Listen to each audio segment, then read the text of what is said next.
Et dans mon parcours de thérapeute, il y a des thèmes qui m'ont particulièrement intéressée. En particulier le travail de reparentage. Oui, continue. J'ai aperçu de la nécessité de ou de l'intérêt de ce travail-là. Le travail sur la voix et le travail sur les rêves. Donc ça, c'est 3 thèmes. Et comment aussi aborder les cas limites ou les décompensations psychotiques. Donc si vous, ça fait 4 thèmes qui me sont importants, sur lesquels j'aime bien travailler. So, Christiane, le travail, tu as juste dit une chose très profonde de la psychothérapie, tu as parlé sur les psychotiques, non? Ou même le travail profond qui se peut faire à travers la voix, non? Oui. Pour aider peut-être les psychotiques de former une structure plus cohérente avec la vie, pour les comportements sociaux. Qu'est-ce que c'est ça que tu... Alors, le travail sur la voix, je l'ai adapté pour traiter les psychotiques ou les personnalités limites en danger de basculer. On sait que les personnes, elles sont comme sur un fil, comme ça, et qu'en fonction de l'extérieur qui va mettre trop de pression sur elles, elles vont basculer ou pas du côté de la décompensation psychotique. Et en fait, ça c'est un travail qui m'a été inspiré, non pas enseigné, mais inspiré par Marie-Louise Aucher. Par Marie-Louise? Marie-Louise Aucher. C'était une cantatrice magnifique qui est décédée il y a quand même, je pense, un peu plus d'une quinzaine d'années, mais que j'ai eu la chance de rencontrer il y a exactement 33 ans. 34 ans, je l'ai rencontrée. Je le sais parce que Lucas était dans son couffin et il a 34 ans, donc c'est bon. Et je suis allée la voir et elle a développé cette notion de cocon sonore. Et de comment, quand on chante, quand on émet des sons, le corps vibre à différents niveaux en fonction du ton de la voix. Et donc déjà, ça donne une conscience corporelle de comment le corps vibre, où le corps vibre, et aussi où le corps ne vibre pas. Et ce que j'ai pu observer quand je fais du travail sur la voix dans les groupes, et qu'il y a une personnalité limite, pour qui la voix peut être une agression, à ce moment-là, je vais l'inviter à créer, je vais lui enseigner et être avec elle pour créer un cocon sonore, c'est-à-dire comme une seconde peau qui l'entoure. Ce qu'on a pu observer en biodynamique, c'est que l'énergie des personnalités limites n'est pas tant à l'intérieur mais qu'à l'extérieur du corps. L'image que je pourrais prendre, c'est comme une cuisinière à gaz, et on allume le gaz, et en fait la flamme, elle ne colle pas au brûleur, elle est loin du brûleur. Et en fait, notre travail, c'est de ramener cette flamme près du brûleur, donc près du corps.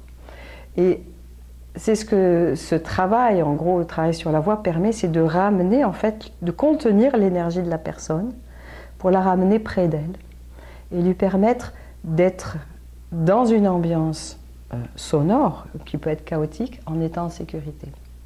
Voilà. C'est pour faire très bref dans ce que je peux faire. C'est intéressant ça, parce que ça me rappelle le travail que je fais avec l'agent Borderline, on dit. Oui, ça limite, c'est la même chose, non? Cas limite, Borderline, c'est le même type, c'est les mêmes normes, non? C'est en fait, quand on explore le corps d'un borderline, le borderline, il n'est pas débordé, dans mon sens, débordé à l'extérieur, il peut déborder à l'intérieur et devient un peu plus schizoïde, borderline aussi. Alors, dans mon travail, qu'est-ce que je cherche? C'est à travers le mouvement du corps, à travers la vibration, à travers les muscles, à travers la voix, à travers la compréhension, non?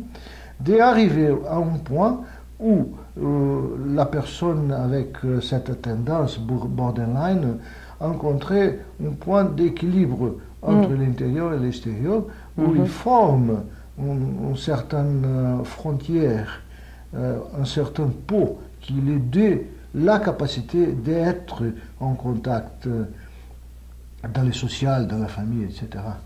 Alors, est-ce que ça, c'est lié avec quelque chose que tu penses?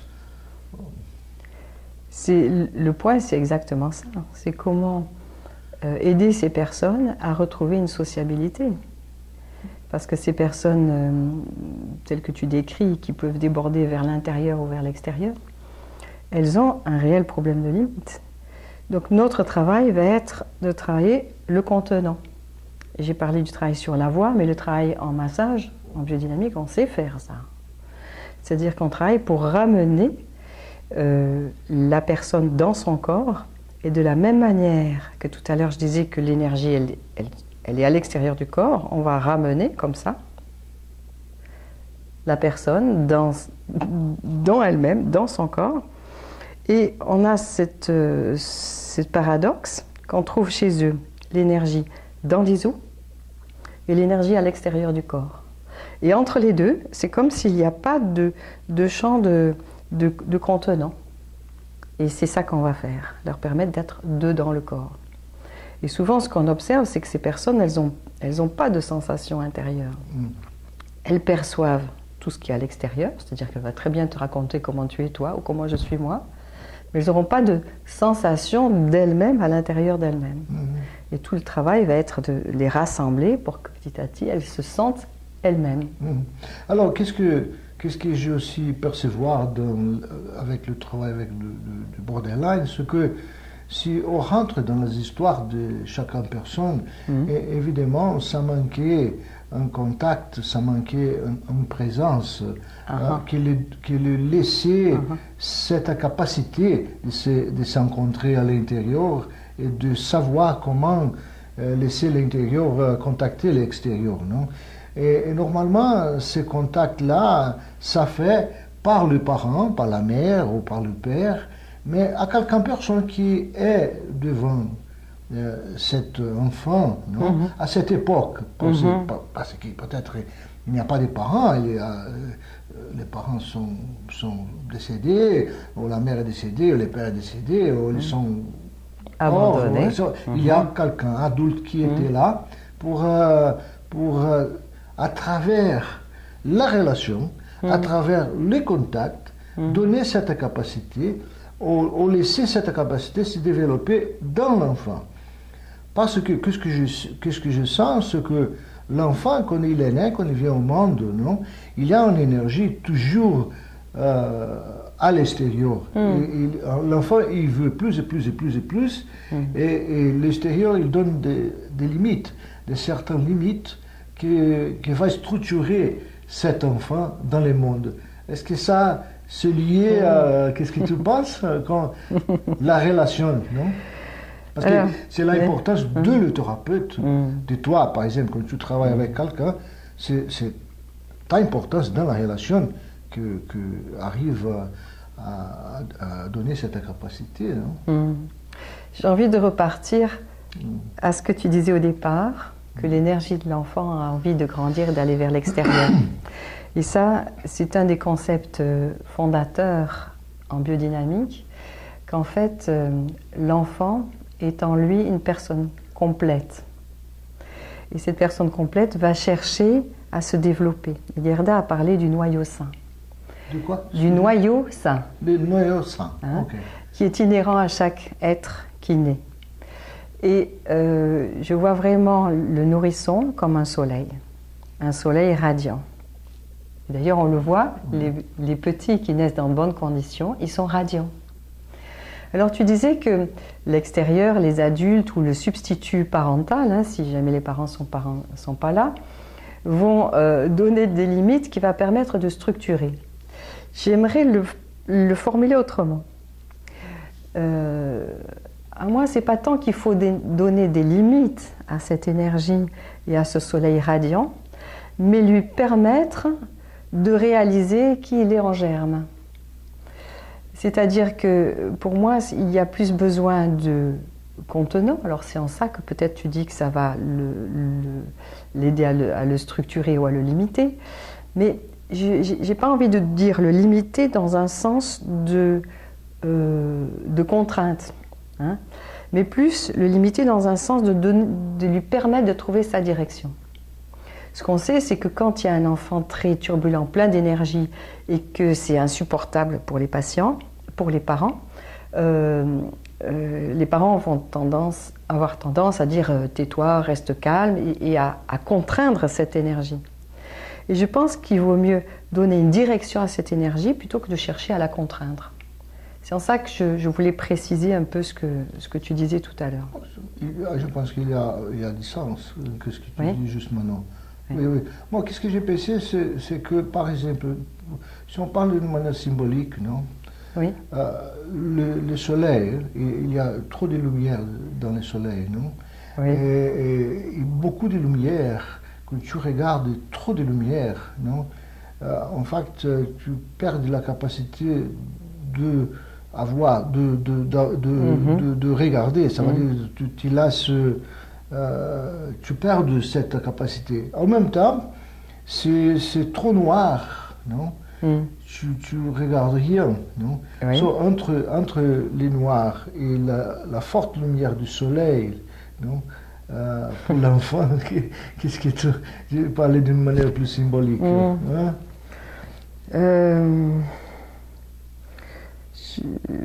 Si on va dans un niveau philosophique, on va parler de l'équilibre entre l'ombre et la lumière. Mais j'ai pas envie d'aller tellement sur ce thème-là.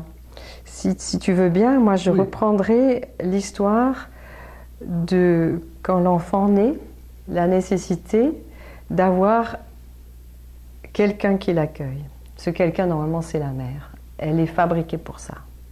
C'est-à-dire qu'au moment de l'accouchement et où son enfant se prépare à sortir, la mère sécrète tout un cocktail d'hormones qui vont permettre à son corps de faire le passage. Sinon, son bassin ne pourrait pas se rendre suffisamment élastique pour laisser passer l'enfant s'il n'y avait pas ce cocktail d'hormones. Et ce cocktail d'hormones, ainsi qu'on sait, c'est lui qui crée la capacité du lien, qui d'évidence va stimuler le côté animal de la mère, qui va lui permettre d'être en lien avec cet enfant de manière animale. C'est-à-dire qu'elle va savoir dans sa chair les besoins de l'enfant. Et c'est pour ça que c'est difficile que ça soit remplacé par le père ou par quelqu'un de bienveillant. Bien sûr que ces personnes pourront aussi aider l'enfant à se développer. Mais quand une mère peut être confortée dans sa capacité de mère, ou quand une mère est une bonne, on va dire, une bonne mammifère, alors l'enfant, il a la première chose qui lui est nécessaire, c'est-à-dire la sécurité, que ses besoins essentiels ils vont être satisfaits, ce qui fait qu'il ne va pas entrer dans des espaces chaotiques de manque où il va se rétracter, ou même faire pour revenir justement au cas limite, faire cette dissociation, c'est-à-dire comme sortir de son corps, le corps étant trop souffrant, partir dans un espace autre où il va pouvoir survivre en étant coupé de lui-même. Alors si on resitue un petit peu la conversation autour justement des cas limites, on sait qu'on a là dans ces premiers temps déjà intra-utéro, est-ce que la mère a voulu être enceinte ou pas? Est-ce que l'enfant était bienvenu dans la famille ou pas? Est-ce que la mère était consciente ou pas de l'arrivée de cet enfant? Et puis dans l'accueil qui est après, il y a ce qui va être déterminant pour l'envie de cet être qui s'incarne, qui vient dans ce corps à travers cette matrice, d'être là ou pas. Et c'est ça qu'en biodynamique, on a vraiment développé, c'est cette notion d'accueil inconditionnel et de créer un ancrage positif avec nos patients. Pour quand cet accrochage, cette possibilité, cette envie d'être là n'a pas pu se passer, eh bien il y a comme une seconde chance. On va pouvoir retourner par des pratiques corporelles, des contacts qui vont stimuler les mémoires très archaïques. On va pouvoir comme rejouer ou refaire cette scène primaire en réparation. Et c'est là où la voix va être importante, le regard va être fondateur. Hein. Est-ce que la personne, elle va se sentir vue, accueillie, avoir envie de venir là? Et c'est ça qui va permettre, avec le contact corporel, de réparer ce qui n'a pas pu se créer au moment de cet accueil de gestation et puis au niveau de la naissance aussi après. Ça veut dire que la thérapeute, elle occupe la place correcte de la mère dans ce sens-là, Oui. dans les contre-transferts et transferts de la relation. Oui. Non? elle occupe la place correcte et elle accueille le bébé d'une manière où le bébé se sent en relation. Voilà. Elle se relationne avec quelqu'un. Exactement. Ça veut dire que l'énergie, c'est pas seulement l'énergie du soleil qui part au monde sans fin. Il y a un contact qui forme, non, qui donne une forme à la relation, à le bébé, à la mère, la thérapeute. Il y a les deux ensemble aussi. Non? Et ça, c'est illumine. Non? Oui, oui, oui. C'est ce qui permet de faire ce que j'appelle un réchauffement des mémoires. C'est-à-dire que je peux savoir que ma mère a été endormie et puis hospitalisée, qu'elle n'a pas pu être disponible à moi, mais ça ne suffit pas de le savoir, ça. Il faut que l'expérience, que le corps passe par une expérience pour que ça se répare. Et en faisant justement ces pratiques de régression, cette mémoire que j'ai, qui est une mémoire froide, va être chaude, c'est-à-dire que mon corps, ou le corps du client, va se rappeler ce qui s'est passé à ce moment-là. Et c'est quand la mémoire est chaude, que le corps est actif, que là, on peut donner une seconde information qui va changer complètement le fonctionnement organique du corps. Oui. C'est-à-dire que le corps, il va avoir une nouvelle mémoire où il va pouvoir, par exemple, laisser la chaleur circuler dans son corps. Il va pouvoir laisser l'énergie venir dans ses yeux. Il va retrouver, par exemple, l'odorat. Hein? On sait que l'odorat, c'est le sens le plus développé chez les nourrissons. Et qu'ensuite, petit à petit, c'est la sphère visuelle qui va devenir prédominante. Or, il y a beaucoup de personnes qui viennent en thérapie, qui ont des problèmes d'odorat, tout simplement, parce qu'il y a une impossibilité d'être en relation avec la mère, et une mère qui est une bonne mère, pas une mère toxique. Sinon, l'odorat se rétrécit et ça devient une fonction atrophiée. Avec ce qu'on voit souvent, ces phénomènes de sinus encombrés ou même infectés, des douleurs comme ça, qui sont vraiment des douleurs qui cèdent à rien en fait. Tant qu'on n'a pas fait cette réparation de ces pleurs de bébé qui n'ont pas été accueillis, et qui enfin en étant accueillis et surtout en répondant aux besoins qu'il y a sous les pleurs, parce que les pleurs ils viennent quand le besoin n'est pas satisfait. Oui.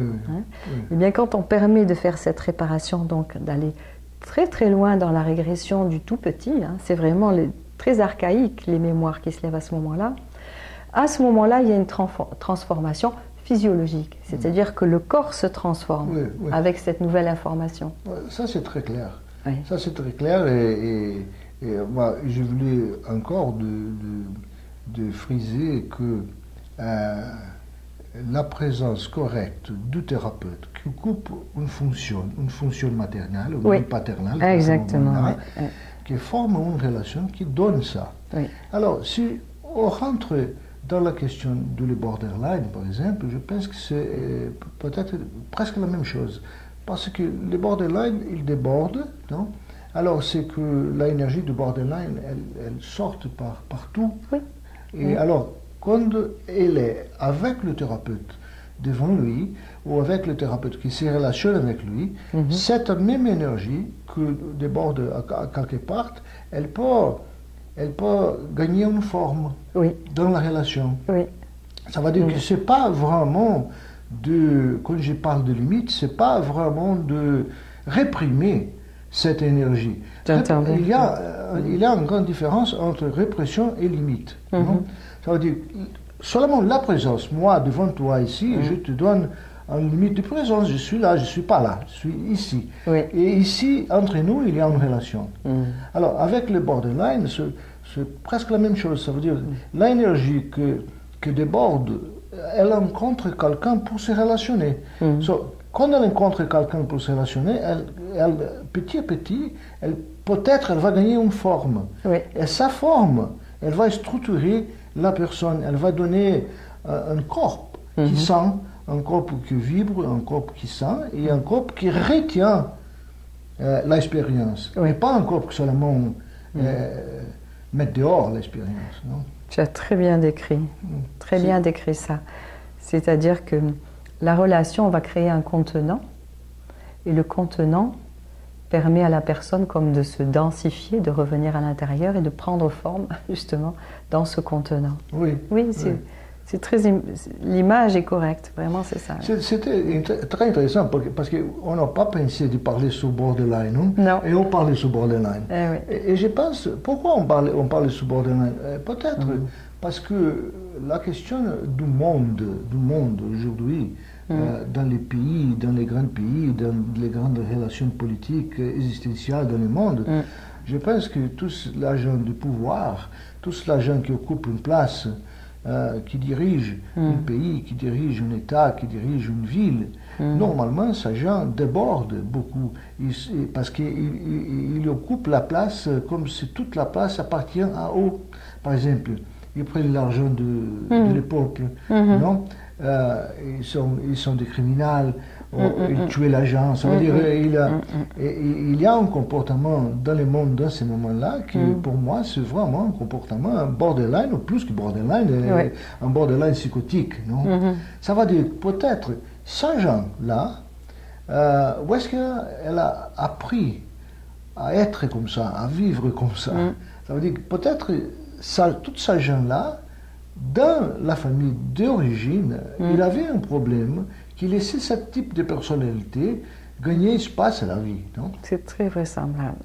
C'est très vraisemblable. Il y a du sens pour toi? Ça fait du sens. Hein. La psychopathie, c'est ce qu'on retrouve malheureusement chez beaucoup d'hommes politiques. Ça s'est développé tout simplement parce que pour avoir envie de prendre le pouvoir,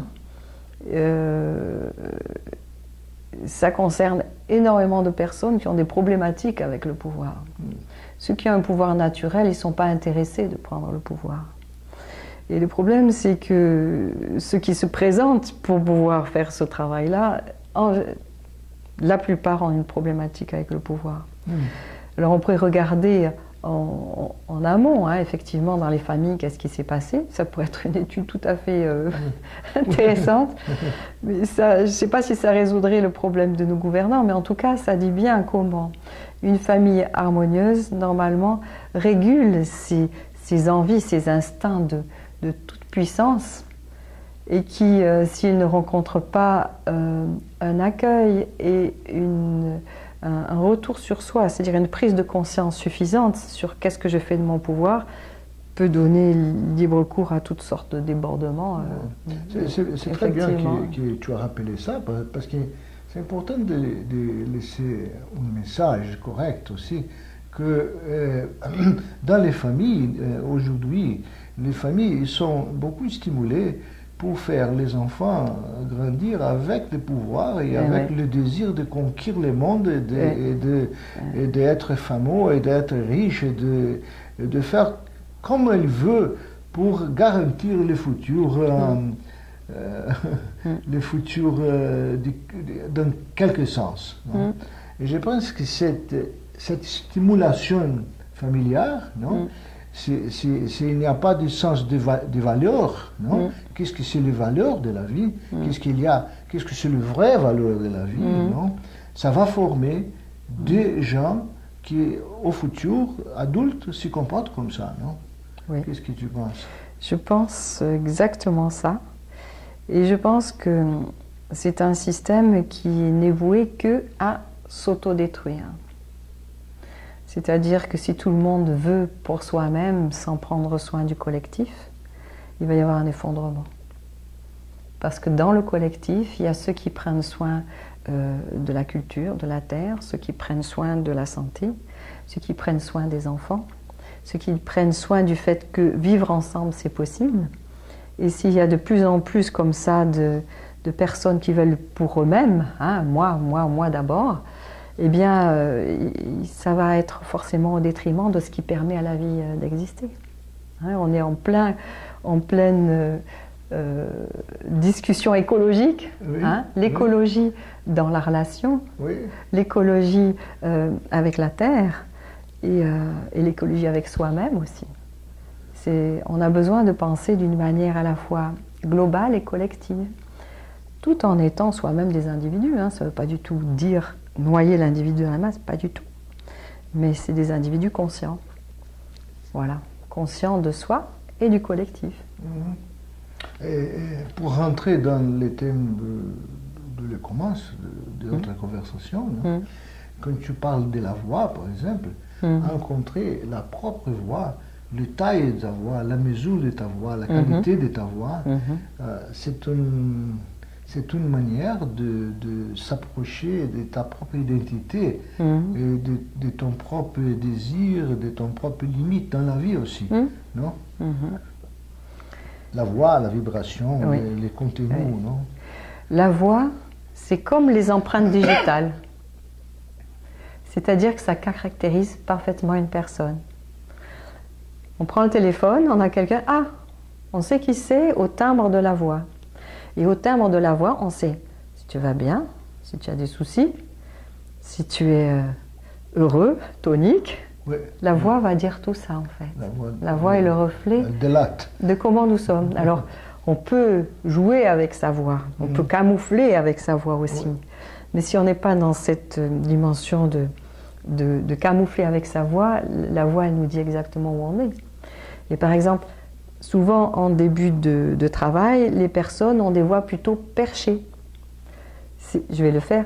C'est-à-dire des voix plutôt de tête. Si j'amène ma voix dans ma tête, et c'est ce qu'on enseigne souvent aux enseignants, c'est de parler avec une voix de tête pour connecter ici le mental de la personne. Je vais reprendre ma voix plus normale, ça les déconnecte de leur corps.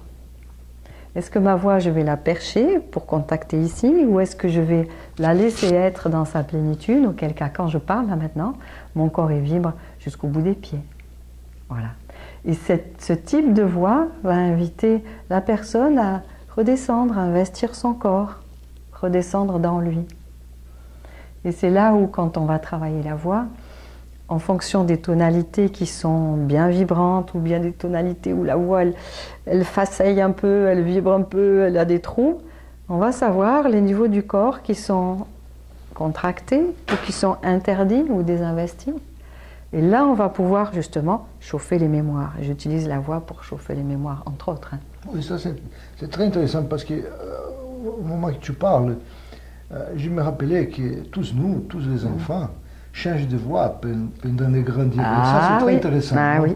Sur les bébés, il a une voix qui part de la viscère. C'est une voix forte, c'est crude, c'est viscéral. Non?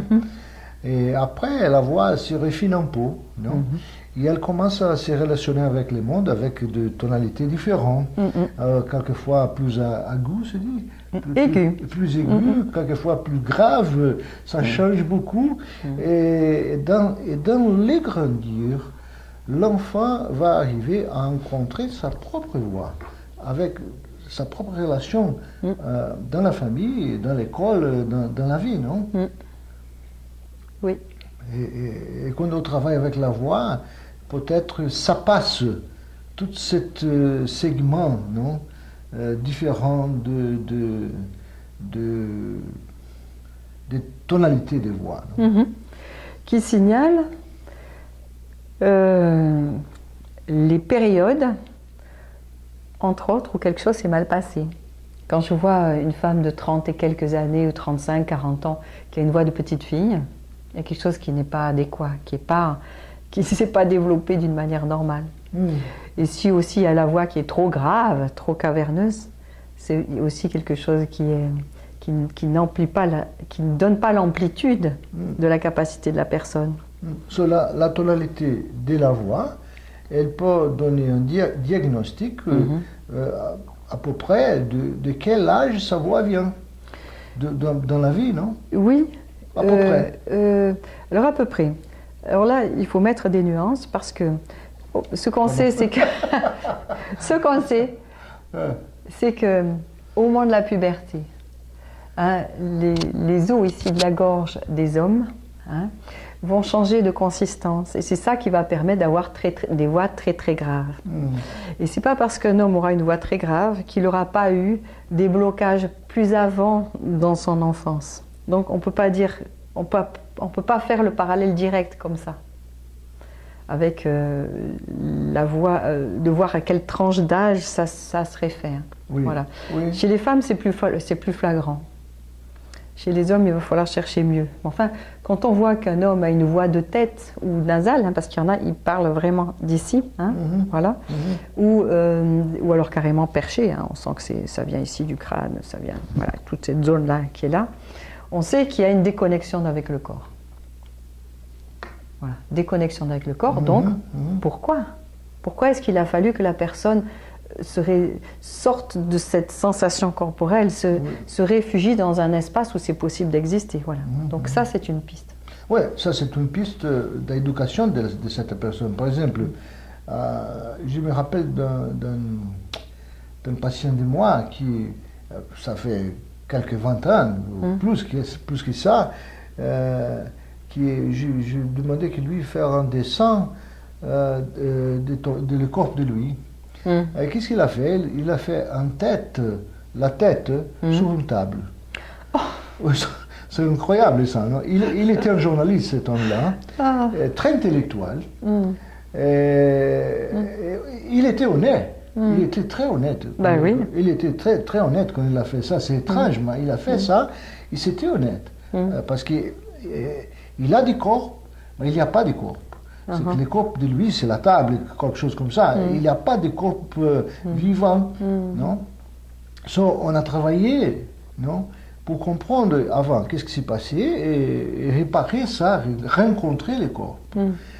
La famille de lui, c'était une famille trop intellectuelle qui stimulait beaucoup l'intellect, le rationnel, la tête. Invalider, non? Invalider, c'est dire? Invalider toutes les choses organiques, ou même musculaires, du mouvement, ou du danse, ou du sport, ou du sentir. Le sentiment, c'est beaucoup laissé à côté. Pour être accepté dans sa famille, il était dans la tête. Et la voix de lui, c'est vraiment une voix que vient de la tête. C'est très clair ça. C'est la tête qui vibre. C'est la tête qui vibre. C'est sa maison, voilà. Sa maison, c'est là où il peut être, là où il a le droit d'être. Exactement. Alors, ce qui est intéressant, c'est que les parents ne sont pas forcément, entre guillemets, des mauvaises personnes. On rencontre dans beaucoup de familles d'intellectuels des personnes qui sont aimantes, mais qui n'ont pas accès au corps. Et en particulier, si la mère est intellectuelle et n'a pas le droit elle-même à son corps, elle va donc inviter son enfant dans ce qu'elle connaît et dans ce qu'elle sait. C'est pas forcément qu'ils n'aiment pas l'enfant, c'est qu'eux-mêmes n'ont pas la capacité d'être, ils n'ont pas eu le droit d'être en fait dans leur corps. Voilà. Oui, évidemment que le parent, normalement, je pense que c'est pas toujours le parent, il fait c'est par amour pour les enfants. Il pense que ça c'est important pour les enfants, par amour. Par amour, oui. Par amour. Oui. Alors c'est un peu distordu. Distordu.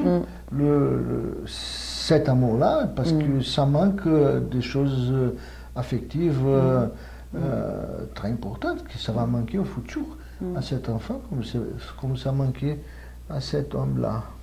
Eh oui. Ok. C'est bon, tu veux... Pour aujourd'hui, ça va. Ça va, non? Hein? On a vraiment voyagé. Voilà. Merci, Christiane. Merci à toi. Un petit bisou. Un petit bisou. Merci beaucoup. Merci à toi. Alors, on arrête là.